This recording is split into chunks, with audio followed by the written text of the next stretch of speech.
성경 말씀은 창세기서 3장 14절로부터 21절까지의 말씀, 하나님의 마음이다 라는 아버지의 말씀의 제목을 가지고 하나님의 말씀을 대언합니다. 창세기서 3장 14절로부터 21절까지의 말씀입니다. 찾으셨으면 함께 다 같이 합독하시겠습니다. 시작.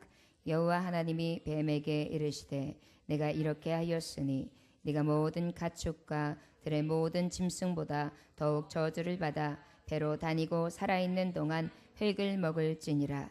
내가 너로 여자와 원수가 되게 하고 내 후손도 여자의 후손과 원수가 되게 하리니 여자의 후손은 내 머리를 상하게 할 것이요 너는 그의 발꿈치를 상하게 할 것이니라 하시고, 또 여자에게 이르시되 내가 내게 임신하는 고통을 크게 더하리니 네가 수고하고 자식을 낳을 것이며 너는 남편을 원하고 남편은 너를 다스릴 것이니라 하시고, 아담에게 이르시되 내가 내 아내의 말을 듣고 내가 내게 먹지 말라 한 나무의 열매를 먹었은즉 땅은 너로 말미암아 저주를 받고 너는 내 평생에 수고하여야 그 소산을 먹으리라.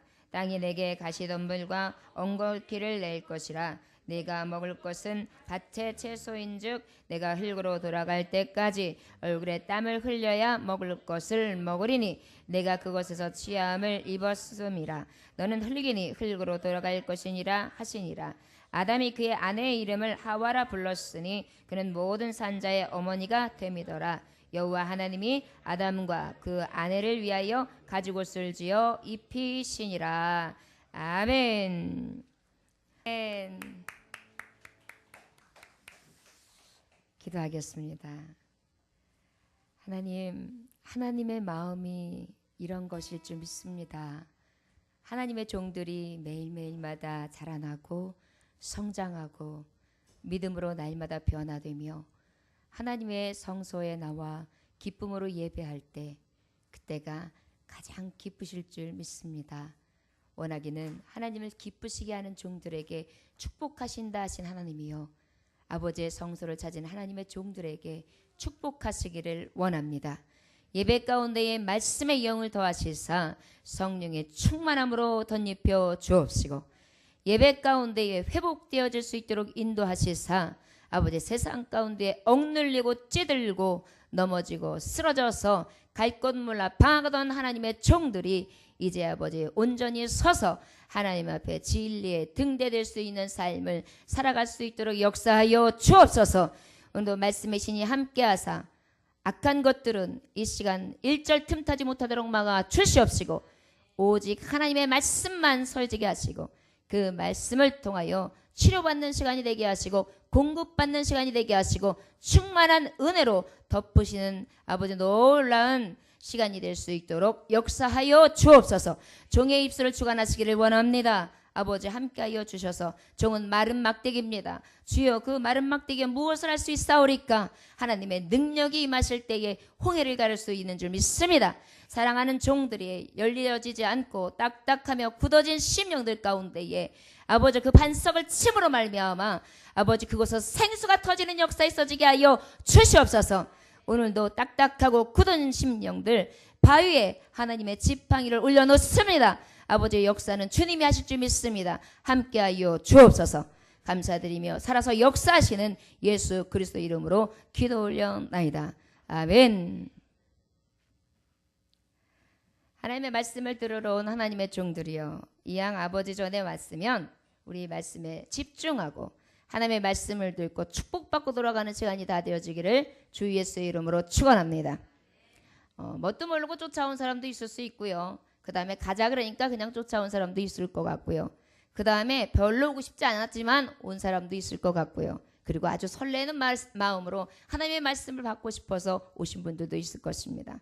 그러나 온 동기는 여러 가지 제각기로 왔을지 몰라도 은혜는 다 충만하게 받고 돌아갈 수 있기를 원합니다. 아멘. 여러분, 오병이어의 기적을 맛봤던 그곳에 놀라운 역사는 어떻게 이루어졌느냐?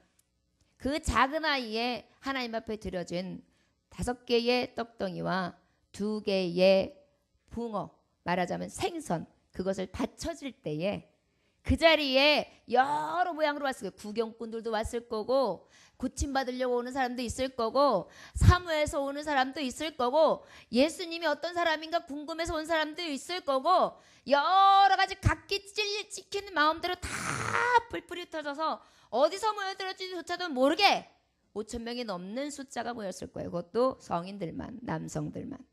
그러다 보니까 제각기로 다 모였지만 그때에 하나님 앞에 드려진 헌신한 사람, 온전한 예배자 한 사람으로 인하여 어떻게 됩니까? 그래서 오병이어의 기적을 맛보게 됩니다. 5천 명이 다 먹고요. 12강쥐를 남기게 되죠.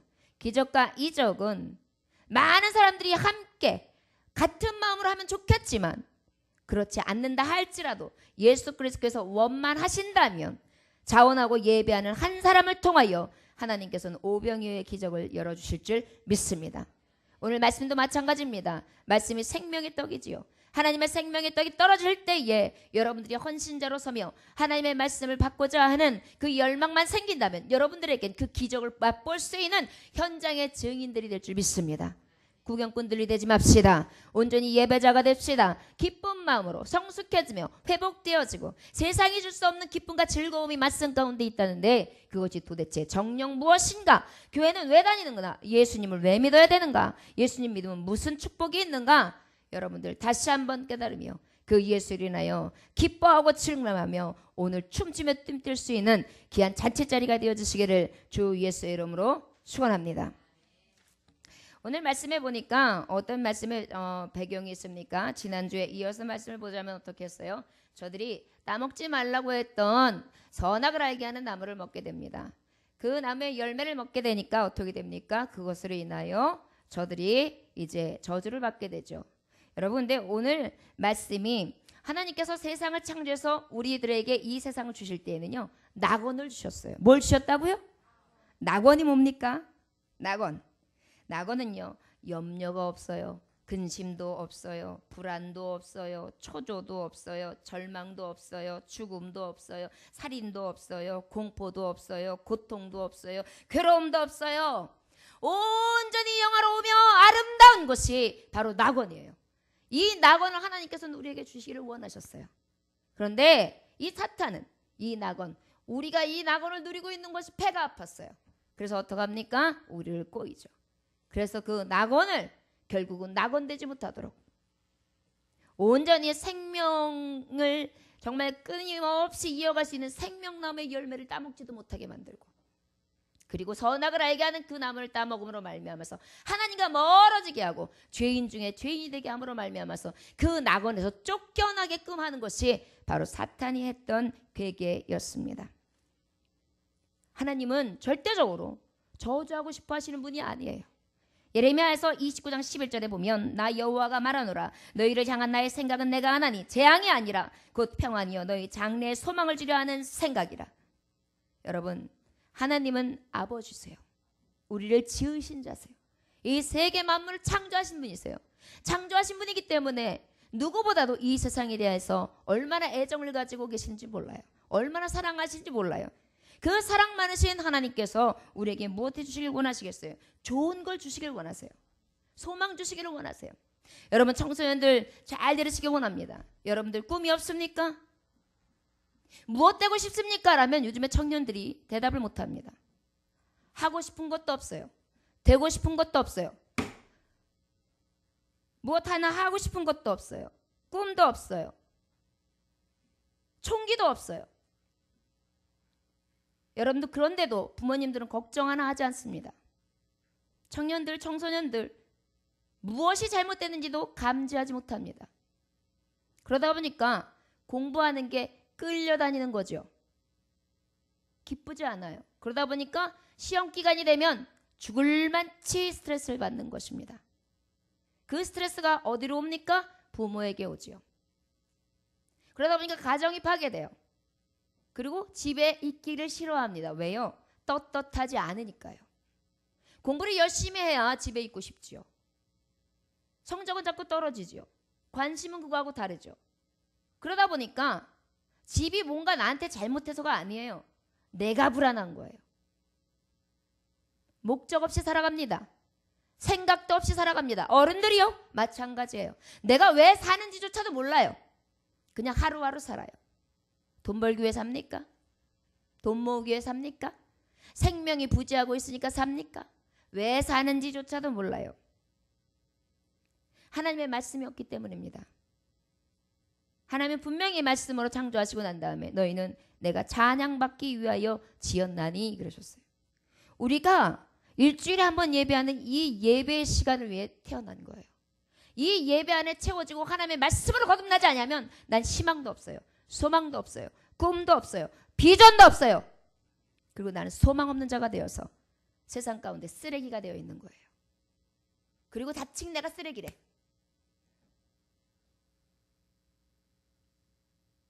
사랑하는 종들이요. 하나님의 말씀을 받을 때에도 이 말씀을 받을 때에 도전적으로 받아야 합니다. 하나님 오늘도 말씀하소서. 이 말씀을 통하여 내가 변화되기를 원합니다. 내게 주시는 말씀은 무엇입니까? 하나님의 마음은 도대체 무엇입니까?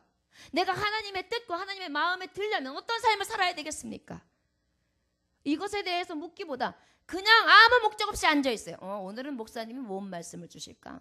은혜를 받을까 안 받을까? 나한테 좀 위로가 오면 좀 살아있는 말이고 그렇지 않으면은 별랑 오늘은 나한테 영양가 없는 말을 듣고 가는 거야. 여기서부터 여러분들 잘못된 거예요. 어린아이한테도 배울 것을 배우려고 하는 사람은 배워요. 그러나 무시하고 교만하며 배우려 들지 않고 의식하지 아니하면 배울 것이 없습니다. 예배 가운데 나온 하나님의 종들이요. 아버지 앞의 말씀에 집중하며 그 생명의 말씀을 통하여 오늘은 내가 어때 그 생명의 양식을 통하여 새롭게 변화를 받을까? 창조하신 이가 여호와 하나님이신데 그 하나님이 나를 창조하셨는데 나를 어떻게 사용하시기를 원하시는가? 오늘 말씀을 통하여 난 뭘 깨닫는가? 나는 어떻게 살아갈 것인가? 그러면 나는 목사님이 얘기하신 내가 그렇게 생각하면 내가 꿈이 없었네. 비전이 없었네. 생각이 없었네. 그렇다면 나는 어떠한 삶을 살아야 되겠나? 이러한 도전들이 올 때에 진정으로 하나님의 말씀을 받는 자들입니다. 하나님은요 우리에게 축복하시기를 원하세요. 여러분들의 삶이 축복하시기 원하세요.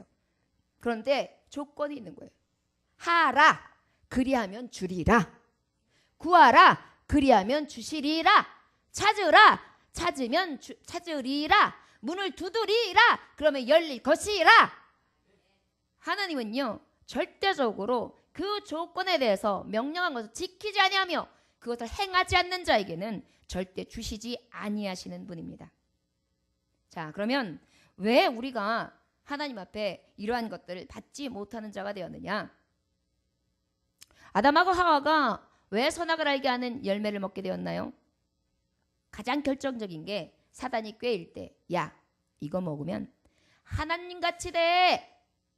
하나님같이 될 수 있는 거야. 눈이 밝아져. 선악을 분별함으로 말미암아서 하나님같이 되니까 하나님이 그걸 아시고 너 못 먹게 한 거야. 굉장히 말이 되는 것 같은데 여러분 하나님같이 되는 뭐예요? 이미 주제 파악을 못한 거예요. 어찌 하나님이 만드신 창조물인데 창조의 피조물이 창조하신 분을 똑같이 되리라 생각하면서 하나님이 창조한 그 선악을 알게 하는 열매를 먹을 때 하나님과 같이 될 것을 생각할 수 있겠어요? 이미 주제 파악을 못한 거죠. 하나님의 종들도 주제 파악을 못할 때가 많습니다. 내가 지금 어떤 상황인가? 내가 지금 어느 정도의 수준인가? 내가 지금 어떻게 준비해야 되는지조차도 모르고 허황된 꿈만 딱 꾸고 있는 거예요. 눈이 밝아져. 뭔가 신천지가 열릴 거야. 그리고 나한테 축복도 올 거야. 그래? 그러면 하나님과 같이 돼? 그럼 내가 원하는 대로 다 되겠네. 여기에 딱 갖다가 꽂아놓고요. 그러고 난 다음에 어떻게 해요? 욕심이 잉태한 즉 죄를 낳고 죄가 장성한 즉 사망을 낳느니라. 결국은 주제 파악 못하면 어떻게 되느냐? 사망의 길을 가게 되는 거예요. 생명의 길하고는 아주 멀어지게 되는 것입니다. 여러분들이요. 하나님의 말씀을 듣는데 여러분들의 마음이 지금 뜨겁습니까? 혹 찔림이 마구 옵니까? 그리고 많은 생각들이 막 떠오릅니까? 그렇다면 하나님 앞에 기도하세요. 깨닫는 자가 복이 있다고 했습니다. 깨닫지도 못하고 살아요. 이 세상 분별을 못해요. 하나님의 말씀을 듣고도 분별을 못해요. 내가 지금 어느 자리에 있는지도 몰라요. 하나님 앞에 무엇을 구해야 될지도 몰라요. 무엇을 찾아야 될지도 몰라요. 어디를 두드려야 될지도 모르는 삶을 살아가요. 왜요? 눈이 밝아진다고 하였으나 반대로 눈이 어두워졌기 때문에. 주제 파악을 못하고 오히려 저 사망의 길로, 음침한 길로, 캄캄한 길로 내려가니까 밝은 길을 볼 수가 있나요?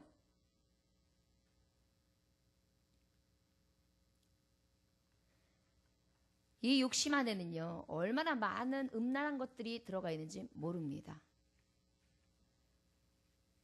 요즘에 문화적이나 여러분들의 생활 가운데에 문제 일어나는 것들이 대부분 보면 문화적으로 어두워져 있는 이 음란 문화, 퇴폐 문화서부터 생기는 문제들이 엄청나게 많습니다. 이게 어디서부터 비롯됐습니까? 죄로부터요. 그런데 죄에 대한 인식이 없어요, 요즘에는.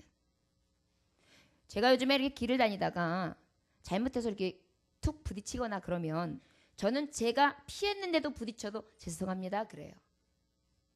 그런데 아무도 죄송합니다, 고맙습니다 소리를 거의 못 들어요. 제가 가만히 보거든요. 하다못해 승용차도 저는 이렇게 좁은 길이면 제가 서 있어요. 이렇게 헤드라이트를 끄고 먼저 지나가게 하시고 양보를 하면서 왔다 갔다 가장 소화 잘 될 수 있게 그렇게 배려하거든요. 그럼 보통은 그래도 손을 한번 들어준다든지 고개 한번 이렇게 내려주면 얼마나 좋습니까? 당당해요. 나는 모든 권리를 누리는 사람처럼 고개를 빳빳이 들고 그냥 싹 지나가요. 얼마나 기분 상하는지 몰라요. 물론 그것을 바라는 것은 아닙니다. 이 말씀을 왜 하느냐? 죄가 범람하고 죄가 가득해서 완전히 덮개덮개 앉아있으니까 뭐가 잘못된 건지 죄의식을 몰라요. 내가 지금 어느 자리에서 어떤 죄를 범하고 있는지, 어떤 욕심을 범하고 있는지 몰라요. 여러분, 믿음의 사람들이요, 오늘 하나님의 말씀 처음부터 쭉 가는 것도 좋습니다. 그러나 하나님의 마음은 어떤 마음이냐? 악을 미워하세요. 죄의 악, 어둠, 정욕, 그리고 욕심, 제 주제를 파악하지 못하고 하나님 앞에 구하지 못하고 찾지 아니하며 하나님의 말씀과 명령대로 살지 아니하는 자, 그러한 자를 하나님이 미워하신다 그렇게 말씀해요. 시편 45편 7절에 보니까 왕은 정의를 사랑하고 악을 미워하시나니 그랬어요. 로마서 1장 30절에 보니까 비방하는 자 하나님께서 미워하시느니라. 능욕하는 자, 교만한 자, 자랑하는 자, 악을 도모하는 자, 부모를 거역하는 자는 하나님이 미워하신다 그랬어요. 이러한 미워하는 것들이, 죄악이 우리에게 가득해요. 하나님은 그것을 미워하십니다. 하나님의 마음이요, 악에 대해서는 미워하십니다. 하나님은 사랑이 많으신 분이시죠. 그러나 악을 미워하세요. 저와 여러분들 안에 악의 모양이 어떤 것이 있습니까? 악의 모양 잘라내 버리시다. 자꾸 나에 대한 연민을 가지고 그것을 고집하는 것이 아니라 내가 가지고 있는 악의 쓴뿌리를 싹둑 자르세요. 특별히 요즘에 청년들 같은 경우에는, 청소년들 같은 경우에는 한둘 키우다 보니까 거의 자녀들이 우상이 돼 있어요. 그러다 보니까 말도 함부로 하고 말대답도 함부로 하고 그리고 제멋대로 해요. 여러분들이요, 하나님은요 악은 미워하세요. 하나님 말씀을 받았는데도 변화되지 않는다면 하나님이 악은 하나님이 미워하시는 게 얼마나 무서운 징벌인지 아십니까? 하나님이 미워하시면 저 유황불로 들어가는 거예요. 여러분 데워본 적 있죠? 데인 게 요 정도 데우고 나는데 얼마나 핫핫해요? 그 정도가 그냥 온몸이 불구덩이로 들어가는 거예요. 그런데 그것이 한번 들어갔다가 3도화상 4도화상 받아가지고 나와가지고 치료받는 정도가 아니에요. 계속 타는 불가마 속에 들어가 있는 거예요. 여러분, 그런데도 악을 고집하시렵니까? 부모님들도 마찬가지입니다. 자녀는 내 소유가 아닙니다.